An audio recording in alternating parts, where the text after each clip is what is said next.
بہت ہوں مگر عمل نہیں کرتا. جیسے حج ورزش کرنی ہے, جاگنگ کرنی ہے, رات کو پوری پلاننگ کر لوں گا مگر حج نہیں.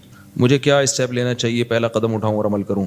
میں نے پورا جمعے کا بیان اس پہ کیا ہے کہ ڈائری پہ لکھنا سیکھو. جو باتیں آپ نے کرنی ہے ایک ڈائری پہ لے آؤ کہ یہ میں نے کرنا ہے, اور پھر ایسے ہی لے آؤ اٹرم پٹرم.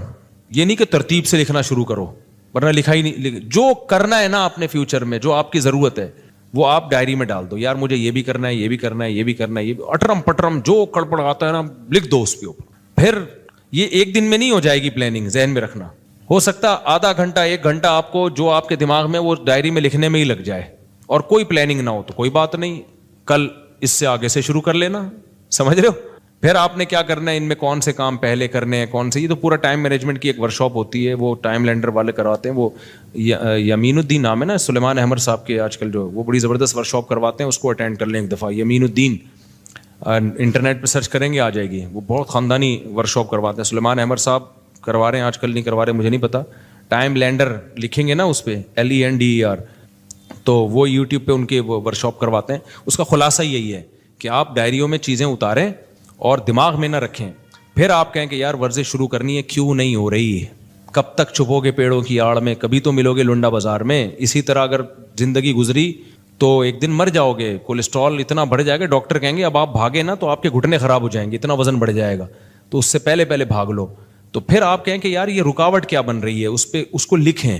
رکاوٹ یہ بن رہی ہے صبح بہت سستی ہوتی ہے, صبح دل نہیں چاہ رہا ہوتا, تو چلو مغرب کے بعد شروع کر دو. صبح جو کام کر سکتے ہو وہ کر لو بھائی. صبح نہیں ہو رہی نا, فائدے مند تو صبح ہی ہے. نہیں ہو رہی تو جب ہو رہی ہے اس ٹائم پہ کر لو یار. مغرب یا عصر کے بعد مجھے سستی نہیں ہوتی, عصر کے بعد کر لوں گا. اچھا شیطان پھر یہاں آ کے کہتا ہے عصر کے بعد بھی, کیونکہ پوستی پناہ ماشاءاللہ پاکستانی قوم آپ کو پتہ ہے. آپ نے ڈائری میں لکھ دیا بھائی صبح ہمت نہیں ہوتی, عصر کے بعد کروں گا میں, یہ آسان ہے میرے لیے. عصر کے بعد بھی نہیں ہوگی مجھے پتہ ہے, عصر کے بعد بھی نہیں ہوگی. پھر آپ عصر کے بعد کہو گے بھائی اس سے بہتر ہے ایک سموسہ کھا لو, چائے پی لو. تو آپ پلاننگ یہ کرو کہ یار عصر کے بعد بھی نہیں ہوئی, وجہ کیا ہے؟ وجہ یہ کہ ابے سوچو آپ جا کے دوڑو گے پارک میں, تو یار ایسا کرو دوڑیں گے نہیں, پارک میں واکنگ کر لوں گا میں 15 منٹ, یہ تو ہو جائے گا نا. تو یہ لکھ دو کل واکنگ کروں گا خالی. جاگنگ کے تصور سے روح کانپ رہی ہے. تو آپ پھر کیا ہوگا پتہ ہے, پھر آپ ابے 20 منٹ کون واکنگ کرے گا یار, اس سے بہتر ہے وہ جو میرا دوست آیا ہوا ہے اس کے ساتھ ادھر ہی بیٹھ کے, کیونکہ وہ کون سا واکنگ کے لیے آپ کے ساتھ جائے گا. تو پھر آپ نے کیا کرنا ہے, یار 15 منٹ بھی نہیں ہو رہی نا, ایسا کرو پارک کا ایک چکر لگا کے آ جاؤں گا بس.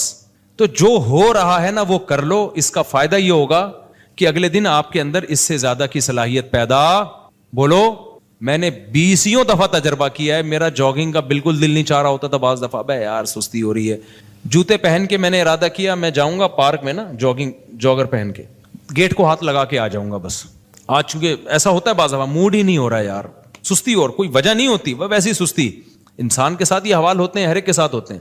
تو میں نے تجربہ کیا ہے, شوز پہن لو بس آپ, اور بولو میں پارک کے گیٹ کو ہاتھ لگا. لیکن اب آدمی وہاں جاتا ہے تو کہتا ہے چکر لگا لو یار, کر لو بھائی, ٹھیک ہے نا. جم کبھی کبھار جانا ہوتا ہے, ہم جاتے بھی نہیں پابندی سے, لیکن جس دن اسکیجول میں ہوتا ہے کہ آج جانا ہے بہت, یہ سب کام نا نوجوانوں کے شروع کے بڑے جوش ہوتے ہیں. میں نے دیکھے بڑے لڑکے آتے ہیں جم جا رہے ہیں, اور اسپیڈ بریکر بنا لیا نا بہت سارے یہاں پہ, تو 4-6 دن کے بعد پھر سستی شروع. اصل میں وہ ٹائم ہوتا ہے کہ اب آپ نے اس کام کو کنٹینیو کرنا ہے یا نہیں کرنا. تو زیادہ کے چکر میں تھوڑا مت چھوڑو, تھوڑا سا کرو گے تو آپ کو وہیں موٹیویشن مل جائے گی. کئی دفعہ ایسے ہوا ہے, میں جم گیا, میں نے کہا بس ایک دفعہ نا وہ یوں پلی کھینچ کے آ جاؤں گا میں, آج ہمت نہیں ہو رہی. لیکن جب آدمی جاتا ہے تو آدمی کہتا ہے یار پراپر پوری ایکسرسائز کرو جو آپ کا معمول ہے. تو سستی کا علاج یہ ہے کہ شیطان آپ کو بیوقوف بناتا ہے کہ یہ کام بہت مشکل ہے. آپ شیطان کو ٹوپی کراؤ, آپ بولو میں کون سا پورا کام کر رہا ہوں بھائی, میں تو گیٹ کو ہاتھ لگا کے واپس آ رہا ہوں. بچپن میں گھنٹی بجا کے بھاگ جاتے تھے نا, تو پارک کی گیٹ کو ہاتھ لگا کے واپس آ جائیں گے. تو بس اتنا. جیسے نماز میں بھی یہی ہے, آپ کا نماز پڑھنے کا دل نہیں چاہ رہا, بہت ٹینشن ہے, حدیث میں یہ نسخہ سکھایا گیا ہے, فجر میں اٹھا نہیں جا رہا آپ سے, تو آپ یہ نہ بولو کہ میں بھی نیند قربان کر کے اٹھوں گا, واش روم جاؤں گا, پھر وضو کروں گا, پھر مسجد جاؤں گا, پھر 2 سنتیں پڑھوں گا, پھر 2 فرض پڑھوں گا, پتہ نہیں امام صاحب کتنی لمبی نماز. ایسے ہمت نہیں ہوگی. جو بے نمازی ہیں ان کو ہمت نہیں ہوگی. آپ کی رات کو آنکھ کھلی, آپ کو شیطان ٹوپی کرائے گا, ابے اتنا نیک بن گیا تو اس سردی میں تو جائے گا یار, وضو کرے گا, پھر یہ وہ, ابے چھوڑ یار. تو شیطان کو آپ ٹوپی کراؤ. آپ شیطان کو بولو میں اس ٹائم پہ بس اٹھ کے بستر پہ بیٹھ جاؤں گا, اس سے زیادہ میں کچھ بھی, میں ایک دفعہ بیٹھوں گا 5 منٹ بیٹھ کے دوبارہ لیٹ جاؤں گا. تو جب 5 منٹ بیٹھ جاؤ گے تو پھر شیطان کہتا ہے لیٹ جانا, تو نے تو 5 منٹ کا بولا تھا. تو آپ نے شیطان کو ٹوپی کرانی ہے. آپ نے شیطان کو بولنا ہے, اردو میں بات کرو شیطان سے. شیطان کو آپ نے بولنا ہے کہ یار جب اٹھ ہی گیا ہوں تو واش روم جانے میں کیا جا رہا ہے, تھوڑا ریسٹ ریلیکس ہو جاؤں گا. عام طور پر صبح کے وقت تھوڑی بہت پیشاب کی حاجت ہر ایک کو ہوتی ہے عام طور پہ, نہیں تو یار جا رہا ہوں واش روم کو, نلکے کا ہاتھ لگا کے آ جاؤں گا. تو آپ ایک دفعہ واش روم سے فارغ ہو کے آ جاؤ. پھر شیطان کہے لیٹ جانا, تو آپ کہے میں لیٹ رہا ہوں, صرف وضو کروں گا, وضو کر کے لیٹ جاؤں گا بس, اور کچھ نہیں کرنا میں نے. میں آپ کو یقین سے کہوں آپ صرف وضو کرو, اس کے بعد آپ بالکل فریش. بولو گے یار وضو بھی ایک دم, شیطان مایوس ہونے لگتا ہے. شیطان بولتا ہے بھائی اتنی ٹوپیاں مجھے آج تک کسی نے نہیں کرائی ہیں, کہیں اور جا کے دال گلاؤ, یہ بندہ بہت ڈھیٹ ہے. آپ جب وضو کر لو گے نا فریش ہو جاتا ہے آدمی. حدیث میں آتا ہے 3 گریں شیطان لگا دیتا ہے, تو وہ وضو کے بعد تیسری گرہ بھی کھل جاتی ہے, فریش ہو جاتا ہے. پھر آدمی آتا ہے اور شکر ادا کرتا ہے یار کتنا اچھا کام میں نے کیا, زندگی میں پہلی دفعہ میں نے کسی اچھے کام سے دن کی ابتدا کی ہے. تو یہ خوب یاد رکھو, کم ہمتی کا علاج یہ ہے کہ کام اسٹارٹ کر دو آپ. اور جن کی پڑھائی میں دل نہیں لگتا نا, ان کا بھی یہی اصول ہے. پڑھائی میں دل نہیں لگتا, کوئی بات نہیں, آپ میز کرسی لے کے کتاب لے کے بیٹھ جاؤ بس. اب بولو کہ کتاب کو ایک دفعہ کھولوں گا بند کر کے واپس چلا جاؤں گا. میں یقین سے کہتا ہوں جب آپ بیٹھ جاتے ہو نا, کتاب کھول دیتے ہو, اور قریب کی نظر کمزور ہے تو چشمہ بھی لگا لیتے ہو, تو بس آدھے سے زیادہ کام ہو گیا. تو یہ جو سوچتا ہے نا کہ میں یہ کر لوں گا, میں یوں کر لوں گا, اتنا نہیں. ہم لوگ بہت سست لوگ ہیں, ہم لوگ کو بہت زیادہ آگے جانے کی ضرورت نہیں ہے. آپ پلان بڑے بناؤ, لیکن اس کی جو کام کی ابتدا ہوگی نا وہ اسی سے ہوگی. جاگنگ نہیں ہوتی, واکنگ کر لو. واکنگ نہیں ہوتی, پارک کے گیٹ کو ہاتھ لگا کے واپس آ جایا کرو روزانہ, لیکن اس کو پابندی کرو. پھر یہ بھی نہیں ہوتا تو تھوڑا سا گلی میں یوں تھوڑا سا نکلے, پارک کی طرف جا کے واپس آ گئے. یہ بھی نہیں ہوتا تو شرم سے ڈوب کے مر جاؤ. پھر آپ چھوڑ دو کہ آپ دنیا میں کچھ کرو گے, صحیح ہے نا. پھر بہتر ہے چلو میں پانی لو اور ڈوب کے مر جاؤ اس میں, کیونکہ اتنے سست ہوتے ہیں نا. وہی مجھے یاد آتا ہے, ایک بچہ بڑا سست تھا, ابا بیزار آ گئے یار, کمبخت کوئی کام کرتا ہی نہیں ہے. تو ابا ایک مشین لے آئے. ابا نے کہا بیٹا میں نے تیرے کام آسان کر دیے, بٹن دبائے گا جو کام کہے گا وہ ہو جائے گا. بٹن دبا دیا روٹی آ جائے گی, بٹن دبا دیا کپڑے آ جائیں گے. وہ بچہ کہتا ابا بٹن کون دبائے گا, یعنی بٹن دبانے کے لیے ایک الگ مشین لے کر آؤ. تو یہ چل رہا ہے مارکیٹ میں. بس جلدی مسائل ختم کر دوں میں. مفتی صاحب سب سے پہلے السلام علیکم, ایزی پیسہ جائز کیش میں لون لینا جائز ہے یا نہیں؟ دیکھو ایزی پیسہ یا جائز کیش میں جو آپ لون لینا, ہاں وہ جو لون لیتے ہیں نا وہ لون نہیں ہوتا, وہ آپ کو فری وہ کالز دی جاتی ہیں جو مہنگی کر کے دی جاتی ہیں, اس کو وہ لون سے تعبیر کرتے ہیں کہ آپ 100 روپے کا بیلنس ڈلوا لیں. حالانکہ بیلنس نہیں آتا, 100 روپے میں جتنے کال کے یونٹ ملنے چاہیے نا, جو 80 روپے میں ملنے چاہیے وہ 100 روپے میں مہنگا کر کے دے رہے ہوتے ہیں آپ کو. تو یہ لون نہیں ہے, لون تو کوئی پیسہ دے رہا ہو نا, یہ پیسہ تھوڑی, یہ تو آپ کو کالز بیچ رہے ہیں, مہنگی کر کے بھیج رہے ہیں آپ کو کالز کے یونٹ, کیونکہ چیز ہمیشہ کیش پہ سستی ہوتی ہے اور کریڈٹ پہ مہنگی ہوتی ہے. تو یہ جائز ہے, اس میں کوئی حرج نہیں ہے, وہ لون نہیں ہے. ہم نے ہر طرح سے اپنے بھائی کو سمجھا دیا کہ کام کرو, صلواتیں بھی بہت سنائی, وہ آپ کے بیان میں موجود ہیں, ان کی اصلاح کر دیں, کام کر لیں, بیوی بچوں کی ذمہ داری اٹھا لیں. جب وہ کسی کام کے نہیں تھے ان کی شادی کیوں کرائی؟ یہ بھی تو بڑا مسئلہ ہے نا. جب بندہ کچھ کر کے ہی نہیں دے رہا, آپ اپنی ذمہ داری پہ شادی کرا لو گے تو اس کو جو موٹیویشن ایک ملتی کہ یار میں اچھا کماؤں گا تو اچھا رشتہ ملے گا, وہ موٹیویشن بھی گئی, تو اور سست ہو جائے گا. آپ جو بھی بیٹھے ہوئے ہیں معذرت کے ساتھ, تو ہمیشہ شادی کرائیں, اپنے خرچے پہ بھی کرائیں, لیکن اس بچے کی جو آپ کو لگے کہ یہ کچھ کرے گا, اس کی اسٹائل سے لگ رہا ہے کہ کچھ, یہی نہیں کہ صرف 16 بچے پیدا کرے گا یہ کیونکہ لوگ کہہ رہے ہوتے ہیں کہ آج آپ کیا کام کریں گے, بھائی آپ میں 18 بچے پیدا کر کے دکھاؤں گا. تو یہ بھی ایک کام ہے. وہ گلگت میں نہیں, وہ ایک صاحب ملے تھے, ان کے 28 بچے تھے, 4 بیویاں. تو میں نے ان سے پوچھا آپ کیا کرتے ہیں, یعنی اس کے علاوہ اور کیا کیا کام ہیں آپ کے؟ پھر انہوں نے بتایا کہ میں یونیورسٹی میں پڑھاتا ہوں, عالم بھی ہیں, مسجد کے امام بھی ہیں, یونیورسٹی میں بہت سارے کام کر رہے تھے. میں نے کہا یار یہ تو اس کے علاوہ بھی آپ اتنے ماشاءاللہ کام کر رہے ہیں, تو خالی یہ نہیں کرنے, دوسرے کام بھی کرنے ہیں. تو ہم جو فیملی پلاننگ کے خلاف ہے نا, تو خلاف کا یہ مطلب نہیں ہے کہ صرف یہی کام کو فوکس کریں. آپ نے دوسرے کاموں کے ساتھ نسل کو روکنا نہیں ہے. جتنی اللہ اولاد دے دے تو لے لینی ہے وہ اولاد, اس کے بڑے فائدے ہیں. اچھا بھائی صلواتیں کام نہیں کرتے. بھائی دیکھو اس طرح کے جو لوگ ہیں نا یہ واجب الچترول ہوتے ہیں. میں نے کئی بار ایک واقعہ سنایا ہے, میں نے جیسے بتایا نا ایسے پلاننگ کریں, پارک کو ہاتھ لگا کے آ جائیں, اتنا تو کرنا پڑے گا نا, تو آہستہ آہستہ موٹیویشن ملتی ہے. جو اتنا بھی نہ کر رہا ہو اس کا حل میں ایک دفعہ بیان میں بتا چکا ہوں. ہم مدرسے میں رہتے تھے تو ہمارے سامنے ایک چھوٹی سی بیکری تھی. بیکری کی چھوٹی سی اس لیے کہ کاؤنٹر چھوٹا سا تھا, باقی تو پوری ان کی فیکٹری تھی پیچھے. اس میں وہ میں نے دیکھا پنجاب کی فیملی تھی, وہ بہت اسپیڈ سے کام کر, وہیں وہ باقر خانیاں اور کیکرس انہیں کی وہیں بنتے تھے اور صبح صبح تازہ تازہ ملتے تھے, بڑا ٹیسٹ ہوتا تھا ان کا. بسکٹ بھی وہ خود بنا رہے ہیں تو ظاہر ایک تازہ چیز بن کے آئے گی. ہم جاتے تھے مدرسے کے, اکثر طلبہ وہیں سے ناشتہ لیتے تھے, بریڈ لینی ہے, کیک رس لینے ہیں, تو سب وہیں سے لیتے تھے. تو میں ان کو دیکھا بہت ایکٹیو ہیں وہ لوگ. پنجاب کے لوگ آپ کو پتا ہے ویسے بزنس میں ایکٹیو بہت ہوتے ہیں, سست نہیں ہوتے وہ لوگ. تو اب وہ ٹھکا ٹھک باہر خانی 20 روپے کی چاہیے, ٹھکا ٹھک ایک دم لائے, پیسے لیے, ایسے اسپیڈ میں کام کر رہے ہوتے تھے. اب جو لوگ تاجر ہوتے ہیں نا, ان کا جب بزنس بڑھتا ہے تو اپنے بچوں کو بھی بلانا شروع کرتے ہیں. تو میں نے دیکھا کہ ان کا جو ہے نا 18-20 سال کا ایک لڑکا پنجاب سے انہوں نے بلا لیا کہ چل بھائی تو بھی آ جا بیکری میں ہمارے ساتھ. وہ آ گیا, وہ اس طرح کا عادی نہیں تھا. اب ہم نے اس سے, میں نے باقر خانی مانگی, یار 2 باقر خانی لا دے. وہ جا رہا ہے کھجاتا ہوا نا یوں کر کے, ایسے جا رہا ہے یوں کھجا رہا ہے, چلتا ہوا جا رہا ہے, لا کے دے رہا ہے. وہ اس کو کہہ رہے ہیں بیٹا بیٹا بیٹا کر کے بات کریں. بھائی تھے اور والد ہوگا ان کا, کہ بیٹا ذرا کسٹمر کھڑا ہوا ہے, ایسے بزنس نہیں ہوتا, ایسے تم جا رہے ہو باتیں کر, کسٹمر آ رہا ہے نا تو کوئی باتیں کر رہا ہے تو کسٹمر سے باتیں کرنے میں لگ گیا وہ. تو وہ میں نے دیکھا پورا ہفتہ تقریباً وہ یہی ڈھیلا پن, اور وہ بار بار اس کو ڈانٹیں, یار تو کیا کر رہا ہے بیٹا, ایسے نہیں ہوتا بزنس, بزنس میں بہت ایکٹیو رہنا پڑتا ہے, ٹھگا ٹھگ نمٹاؤ لوگوں کو. بات اس کو سمجھ میں نہیں آئی. ایک دن میں آیا تو میں نے دیکھا وہ بھی اسی اسپیڈ میں ٹھکا ٹھک آ رہا ہے, جا رہا ہے, ٹھن ٹھن ایسے نا بالکل. تو میں نے کہا یار یہ کیا ہو گیا. پتا چلا کہ جی ان کی فیملی میں یہ رواج ہے کہ شروع میں اس طرح محبت سے سمجھاتے ہیں, نہیں آئے تو کمرہ بند کر کے نا طبیعت سے چترول لگاتے ہیں. تو غالب گمان قریب یقین ہے پرانا قصہ ہو گیا, مجھے پوری تفصیل یاد نہیں ہے, اس کو بھی طبیعت سے انہوں نے دھویا ہے کہ تجھے 1 ہفتے سے سمجھا رہے ہیں بھائی یہ کاروبار کا طریقہ نہیں ہوتا. رڑتا جا رہا ہے, وہاں جا کے پھر باتیں کر رہا ہے, پھر کبھی کسی سے, اس کو موبائل تو تھا نہیں, کبھی کسی سے باتیں کر رہا ہے. موبائل ہوتا تو پھر تو بزنس تو بالکل ہی ختم, ٹک ٹاک پہ ویڈیوز دیکھ رہا ہوتا بیٹھ کے. تو وہ طبیعت سے, ان کا رواج خاندان میں پنجاب میں ہوتا ہے, اب بھی ہوتا ہے, طبیعت سے دھو دیا نا اس کو, اس کے بعد ٹھکا ٹھک. تو یہاں کوئی بیٹھے ہوئے ہیں بہت معذرت کے ساتھ, تو جو اس طرح کا سست ہونا, تبھی یہ بڑا بھائی اور باپ بہت بڑی نعمت ہے.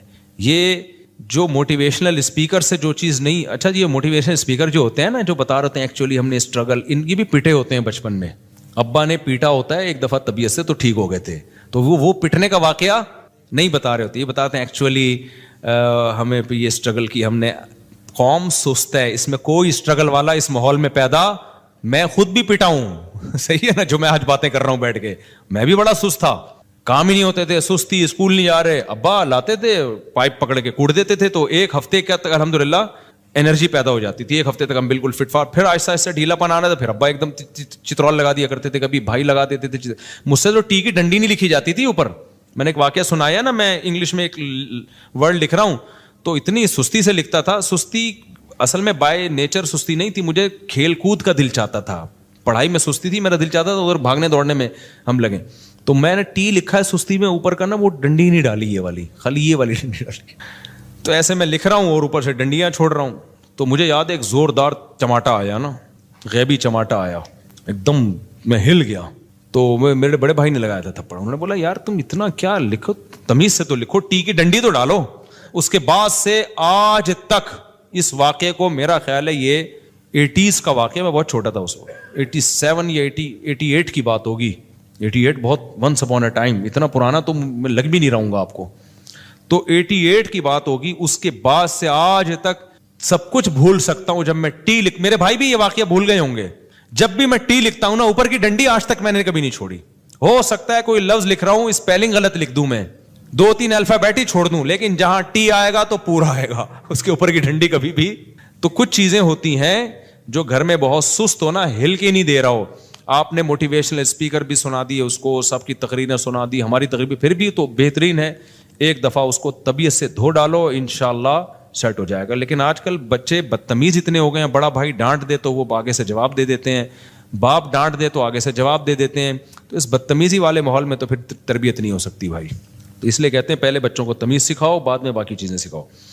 ہر طرح بھائی کو سمجھایا. وہ بھائی بیچارہ اللہ خیر کرے. آپ نے پچھلے جمعے میں کہا تھا میں پہلے خود کو اسٹیبل کرنے کا ہدف بناؤ, پھر بعد میں ماں باپ کو حج کروانا. اگر ایسا کریں گے تو اس سال حج کا سیزن چلا جائے گا تو چلا جائے بھائی.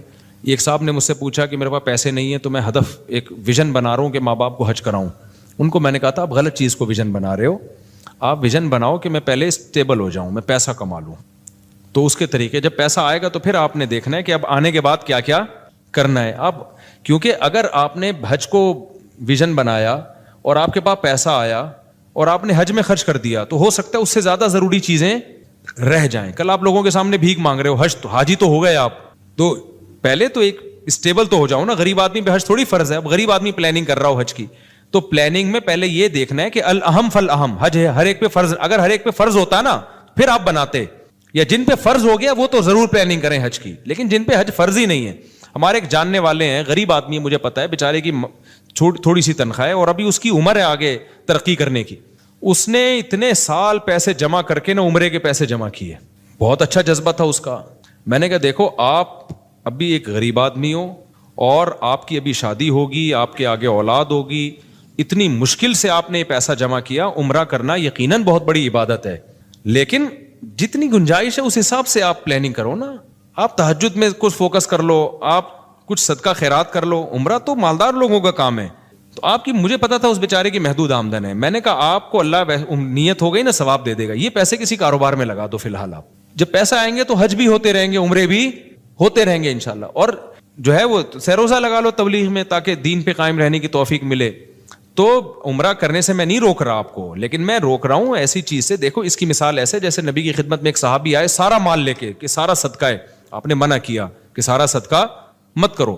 اب اشکال ہوا لوگوں کو, ابو بکر کا تو سارا مال قبول کر لیا. بھائی ابو بکر کا جو توکل ہے وہ لیول اور ہے, اور ہر ایک کا لیول توکل کا ابو بکر جیسا نہیں ہوتا. تو ہمارے نبی نے صحابہ کو سارا مال صدقہ کرنے کا حکم نہیں دیا, فرمایا اپنے گھر والوں کے لیے رکھو, کل مسائل آ سکتے ہیں, لوگوں کے سامنے ہاتھ پھیلانے پڑیں گے. تو اب آپ کی ارننگ بہت تھوڑی سی تھی, آپ نے اتنے پیسے جمع کر کے عمرے پہ خرچ کر لیے سارے. اس کے بعد کل آپ کے پاس حالات ایسے آ گئے, آپ لوگوں سے بھیک مانگتے پھر رہے ہو, تو عمرہ فرض تو نہیں ہے نا. تو اس لیے میں نے ان کو منع کیا. اب کوئی ہو سکتا ہے کوئی میری وہ بات کو سن کے بولے یار مفتی صاحب عمرے سے روک رہے ہیں لوگوں کو. عمرے سے نہیں روک رہے, ہمیں پتہ ہے اس بیچارے کی ابھی کم عمری ہے, یہ جذبہ اس کا اچھا ہے, لیکن اس میں وہ فقہی بصیرت نہیں ہے. کل اس کے حالات, کل ماں باپ اتنے تانے دیتے ہیں آج آپ کے پاس پیسے نہیں ہے, تو ماں باپ کی آنکھوں کا تارا بھی وہی ہے. تہجد میں دعائیں بھی اس بچے کے لیے ہوں گی جو پیسے کما کے لا رہا ہو. تو فرض ہوتا نا پھر تو کرنا ہی کرنا ہے. جب فرض نہیں ہے تو نوافل پہ وہ پیسہ خرچ کرے جس کے پاس اضافی پیسہ ہو, پھر وہ کرے. پھر آپ حج جب فرض ہو جائے تو حج تو کرنا ہی کرنا ہے. تو جن کے پاس کچھ مالی گنجائش ہے وہ تو حج کی پلاننگ کریں. جو کھانے کو مسائل چل رہے ہیں, غربت مہنگائی ہے, تو پھر حج کی پلاننگ کے بجائے آپ پیسہ کمانے کی پلاننگ کر لو. ایک واقعہ سنا کے ہی میں بات ختم کرتا ہوں. مجھے یاد ہے ہمارے ایک دوست تھے, ان کا بیوی سے بڑا جھگڑا چل رہا تھا. وہ میرے استاذ کے پاس آئے, انہوں نے کہا میں چاہتا ہوں اپنی بیگم کو حج کرا دوں تاکہ بیگم کا مجھ پر, میرا اور بیگم پر ایک احسان ہو جائے گا, تو ہو سکتا ہے تعلقات اچھے ہو جائیں. انہوں نے کہا بھائی اگر تعلقات اچھے کرانے کے لیے بیگم کو حج کرا رہے ہو نا, تو حج کے بجائے پراپرٹی لے کے بیگم کو گفٹ کر دو, اس سے بہت اچھے تعلقات ہو جائیں گے. اتنی نیک بیگمات آج کل مارکیٹ میں شارٹ چل رہی ہیں, ٹھیک ہے نا, کہ حج کرنے سے وہ زیادہ خوش کس سے ہوگی کہ مجھے پراپرٹی مل گئی. ہاں اتنی مہنگی پراپرٹی کہ بیگم کے پاس جانے گا, بیگم پہ حج فرض ہو جائے تو وہ تو پھر ایک الگ بات ہے نا. پھر تو وہ بیگم کو واجب ہو جائے گا کہ بیچ کے حج کرے وہ, یعنی اس سے تھوڑی سستی ہو. تو میں بیٹھا تھا, میں نے کہا اس کا حج کا اچھا ویژن تھا, لیکن کتنے بڑے بزرگ اس کو روک کس سے رہیں گے. تمہارا مقصد کیا ہے؟ تعلقات اچھے کرانا نا. تو بیگم کو حج کرا کے آج کل اتنے اچھے وہ ہوتے ہیں, لیکن بہت نیک بیگمیں ہونی چاہیے اس کے لیے. ورنہ آج کل بیگم کہتی ہے ہمیں گولڈ بنا کے دے دو, ہمیں کوئی پراپرٹی لے کے دے دو, تو تعلقات اچھے اس سے ہوں گے. اور جب ایک دفعہ اچھے تعلقات ہو جائیں گے نا, پھر حج پہ جاؤ گے تو وہاں بھی آپ کے ساتھ اچھا گزارا ہوگا. ابھی پھڈے ویسے ہی چل رہے ہیں, حج پہ لے گیا نا تو یہ تعلقات, حج پہ تو تعلقات اتنی ٹینشن ہوتی ہے اور تعلقات خراب ہونے کا خطرہ ہوتا ہے. عرفات کے میدان میں اور مزدلفہ میں بڑے مسائل ہوتے ہیں, پیدل چلنا پڑتا ہے. تو مجھے ان کی فقہی بصیرت پہ بڑا رشک آیا کہ یار ظاہر پرست آدمی تو کہے گا حج سے روک رہے ہیں, لیکن عقل مند کہے گا بھائی یہ ایک ایسے کام سے روک رہے ہیں جس سے میاں بیوی کے تعلقات اچھے ہونے کے بجائے خراب ہونے کا. ہاں جن کے پاس بہت زیادہ, اس کے پاس محدود آمدن تھی, زیادہ پیسہ نہیں تھا, لیکن جن کے پاس زیادہ پیسہ ہے وہ ضرور بیوی کو حج کرائے, اس سے تعلقات اچھے ہی ہوں گے. کیونکہ ان کے گھر میں مسائل غربت مہنگائی کے چل رہے ہیں, ٹائم پہ راشن نہیں آ رہا, اور باتیں ہو رہی ہیں بیگم کو حج کرانے کی. تو وہ عالم کو پتا تھا ان کے گھر میں مالی وسائل زیادہ نہیں ہے ان کے پاس, تو اب وہ پیسہ جمع کر کے حج کرا کے تعلقات اچھے کرانا چاہ رہے ہیں. تو ظاہر ہے وہ تو جب دوبارہ حج کے بعد آئیں گے, جب ٹماٹر کے پیسے نہیں ہوں گے سارے تو آپ نے حج پہ لگا دیے, بھنڈی کے پیسے نہیں ہوں گے تو اور لڑائیاں ہوں گی. بیگم کہے گی حج گیا ایک طرف, بھائی مجھے کھلا بھائی تو اس لیے جو محدود آمدن جن لوگوں کی ہے تو وہ ایسی پلاننگ نہ کریں, وہ پہلے آمدن بڑھائیں, جب آمدن آ جائے گی تو پھر اس میں کہیں کہ یار سب سے پہلے کس کو فوکس کرنا ہے, حج کو, اللہ کے گھر کی زیارت کو. میرے ساتھ اللہ کا کتنا بڑا احسان ہے, میری اب دنیا میں ٹریولنگ شروع ہوئی, میں نے اللہ سے دعا مانگی اللہ سب سے پہلا بیرون ملک سفر میرا بیت اللہ کا ہو. تو میری ایک تمنا تھی کہ سب سے پہلا میرا سفر ملک سے باہر حج کا سفر ہونا چاہیے. تو اللہ نے وہ الحمدللہ قبول کی. میں دنیا میں جہاں بھی گیا ہوں سب سے پہلا میرا سفر ہوا حج کا, اور میں نے یہ بھی کہا اللہ میں نے عمرہ بھی نہیں کرنا, مجھے پہلے حج کرا. فرض پورا ہوگا تو پھر مجھے عمرہ کرنے میں بھی مزہ آئے گا, بھائی ایک ذمہ داری پوری ہو گئی ہے. تو اللہ نے کہا میرے پر احسان ہوا کہ میرا پہلا سفر جو ملک سے باہر ہوا, وہ ایک اور سفر بھی ہوا تھا, وہ زیادہ ڈیٹیل میں نہیں جاؤں گا میں اس کی. تو جو آفیشلی جو سفر ہوتا ہے نا وہ ہوا میرا, وہ حج کا سفر ہوا. تو میں نے کہا اب دنیا میں جاؤں, پہلے ہی دفعہ آدمی جائے کہاں بھائی ملک سے باہر نکلے تو اللہ کے گھر کی زیارت کے لیے. تو میں لوگوں سے بھی کہتا ہوں جب آپ کے پاس وسائل ہیں تو بھائی سب سے اول درجے پہ حج کو رکھو. وسائل نہیں ہیں تو پھر حج کی پلاننگ بناتے بناتے جو بہت سارے اور بھی ضروری کام ہیں وہ آپ کے رہ جائیں گے. حج کر کے آ جاؤ گے اتنا پیسہ اکٹھا کر کے, اس کے بعد پھر وہی ماں باپ بولیں گے بیٹا اب ہماری بیماری کے پیسے ہیں نہیں تیرے پاس, ہمیں علاج کرانے تو سر تو نے حج پہ لگا دیے. اور حج میں بھی بعض دفعہ بیمار ہو جاتا ہے انسان, بوڑھے لوگ تو بہت زیادہ بیمار ہونے کا خطرہ ہوتا ہے ان کی. پرچی دیتے ہیں مجھ سے پوچھتے ہیں, اس لیے میں نے آج ان کا ذرا ڈیٹیل میں جواب دے دیا ہے کہ آپ پیسہ کمانے کی پلاننگ کر لیں اور اس میں یہ نیت کریں کہ جب پیسہ آئے گا تو پھر میں حج کروں گا بھی, کراؤں گا بھی, عمرے بھی کروں گا, زکوٰۃ صدقات بھی دوں گا, خیرات بھی کروں گا. آنے دیں, آنے سے پہلے دکان پکوڑوں کی اور باتیں کروڑوں کی. اچھی نہیں لگتی یہ باتیں, آئندہ یہ پرچی میرے پاس نہیں آنی چاہیے ورنہ میں تجھے حج کرا دوں گا, بتا رہا ہوں میں 1 سال سے پرچی آ رہی ہے میرے پاس. مفتی صاحب زلفوں کی شرعی حیثیت بیان کریں. بھائی زلفیں رکھنا جائز ہے, بال بڑے رکھنا. دیکھو شریعت میں 3 کیفیتیں, یا تو پوری ٹنڈ کرا کے رکھو, لوگ شعر پڑھیں حسن تیرا اس طرح سالم رہا, سر مڈانے پر بھی تو ظالم رہا. بعض لوگ ٹنڈ پہ اچھے چمکتی ہے ٹنڈ ان کے اوپر. دوسری آپشن یہ ہے کہ بال چھوٹے رکھو لیکن چاروں طرف سے برابر. یہ جو کہیں سے بال چھوٹے, کہیں سے آج کل نئے نئے فیشن آ رہے ہیں بالکل عجیب عجیب قسم کے, یہ صحیح نہیں ہے, نبی صلی اللہ علیہ وسلم نے منع کیا ہے. اور تیسرا بڑے بال رکھنے ہیں تو پٹے والے بال رکھو, سارے بال پیچھے لے جاؤ, یہاں سے جتنے چاہو بڑھاؤ, یہاں تک بھی لا سکتے ہو, یہاں تک بھی لا سکتے ہو, کندھوں تک بھی لا سکتے ہو. کندھوں سے نیچے نبی صلی اللہ علیہ وسلم سے ثابت نہیں ہے, جائز وہ بھی ہے کیونکہ ناجائز ہونے کی کوئی دلیل نہیں ہے. جائز یہ بھی ہے کہ کندھوں سے نیچے بھی رکھ سکتے ہو, لیکن اتنے بڑھتے ہی نہیں مردوں کے بال. لیکن بہتر علماء کہتے ہیں کندھوں سے نیچے نہ جانے دو, کندھے ہو جائیں تو پھر کاٹ دو. تو نبی صلی اللہ علیہ وسلم کے بال یہاں تک پہنچتے تھے, جب کاٹتے تو کانوں کی لو تک آ جاتے, پھر بڑے ہو جاتے. مجھے بڑے بالوں میں ایک فائدہ یہ ہے کہ میں عمرہ کرتا ہوں نا, 1 انچ بال کاٹ لیتا ہوں تو اس میں 10 عمرے اور ہو سکتے ہیں. سمجھ رہے ہیں نا, لوگ کہتے ہیں ابھی یہ کیا کاٹے ہیں آپ نے بال, اس میں تو 10 عمرے اور ہو سکتے ہیں. تو میں کہتا ہوں بھائی بڑے بال کا ایک بڑا فائدہ ہے. تو جو جن کے چھوٹے بال ہوتے ہیں ان کو سر مڈانا پڑتا ہے. تو پہلی دفعہ جب ہم نے حج کیا, عمرے کیے, تو سر مڈانے کی سنت زندہ کر لی. اب ہم نے کہا چلو اب قصر بھی جائز ہے. قصر کا مطلب بال کٹوانا.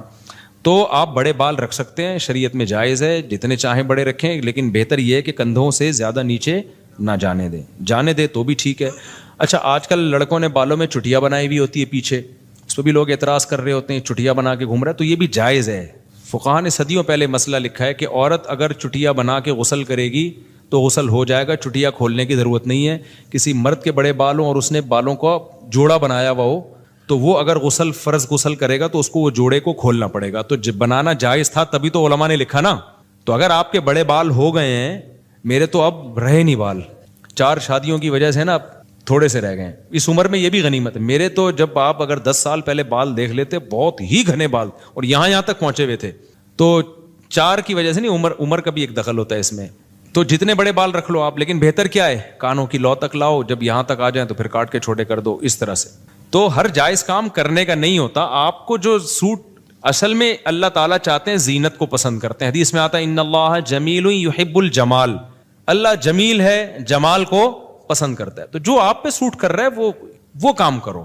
شریعت نے خامخواہ کی پابندیاں نہیں لگائی ہیں. جو آپ کو اچھا لگ رہا ہے وہ کام کرو یار, بس دیکھنے میں اچھے لگو. آپ آڑے ترچھے بال نہ کاٹ دو کہ یہاں سے وہ جو چوہا نہیں ہوتا کانٹوں والا, وہ بال یوں اٹھے ہوئے ہوتے ہیں اور یہاں سے گنجے ہوئے ہوتے ہیں, یہ سب جائز نہیں ہے. تو نارملی جو آپ پہ جو ہلیہ اچھا لگ رہا ہے وہ رکھو بھائی. اچھا بھائی مفتی صاحب اگر کیا کہتے ہیں اسلام قبول کرنے سے پہلے ہاتھ یا جسم پر کیا بنایا ہے بھائی, ٹیٹو بنایا ہوا ہو تو اسلام اچھا قبول کرنے کے بعد اس کو کیا مٹانا لازمی ہوتا ہے؟ جی لازمی ہوتا ہے اگر ممکن ہو، اگر ممکن نہیں ہے تو پھر چھوڑ دو. یہ ٹیٹو بنوانا حرام ہے، ناجائز ہے. نبی صلی اللہ علیہ وسلم کی صحیح حدیث موجود ہے، آپ نے لعنت فرمائی ہے جسم گندوانے پر. لیکن اب کر لیا آپ نے کام تو توبہ کر لو، اب توبہ کر لو، اب ہٹوا سکتے ہو تو ہٹا دو، نہیں تو چھوڑ دو اس کو بس. اب جو کام ہونا تھا ہو گیا، ریورس نہیں ہو سکتا وہ. میں نے سنا ہے کہ جہاں فرض ادا کریں وہاں سنت نہیں ہو جاتی ہے. بھائی جہاں چاہو سنت پڑھ لو، بہتر ہے اس جگہ سے تھوڑا سا ہٹ جاؤ. کیا نکاح کے بعد جتنے دن رخصتی میں تاخیر ہو تو کیا ہر دن گناہ ملتا ہے؟ نہیں ملتا بھائی، آپ کی بیوی ہے. ڈراپ شپنگ میں یہی ہوتا ہے، سودا ہو جاتا ہے، ڈیلیوری جو بعض دفعہ 2 دن بعد ہو رہی ہوتی ہے، 3 دن بعد. تو ایسے ہی ہے، نکاح میں بیگم آپ کے نام ہو گئی ہے، اب ڈیلیوری آپ اپنی انڈرسٹینڈنگ سے آپ کی جب چاہیں رکھ لیں. آپ کیا خیال ہے؟ وہ آپ کے پراٹھوں پہ ڈیپینڈ کرتا ہے کہ آپ ڈیلی کتنے انڈے پراٹھے ہضم کرتے ہیں. تو جو جتنے زیادہ ہضم کرتے ہیں وہ چاہتے ہیں جلد سے جلد ڈیلیوری ہو، اور جو دھنیے پودینے پہ چل رہے ہیں وہ کہتے ہیں نہ ہی ہو تو بہتر ہے. 2 سال 3 سال پتہ نہیں بیٹھتے کیسے ہیں یہ لوگ. میں تو حیران ہوں یار، اللہ نے بیوی کو اتنا اٹریکٹیو بنایا ہے مرد کے لیے، عورت کو، کہ کیسے 1 سال رخصتیوں میں تاخیر کرتے ہیں لیکن ہماری سمجھ سے بالا تر ہے بھائی. تو آدمی کا جب ظاہر ایک جگہ نکاح ہو گیا، اس کی بیوی بن گئی، وہ تو اگر مرد کا بچہ ہوگا تو ہر وقت کھوپڑی کہاں جائے گی؟ ادھر ہی گھومے گی یار. میری بیگم ہے، حلال ہے میرے لیے.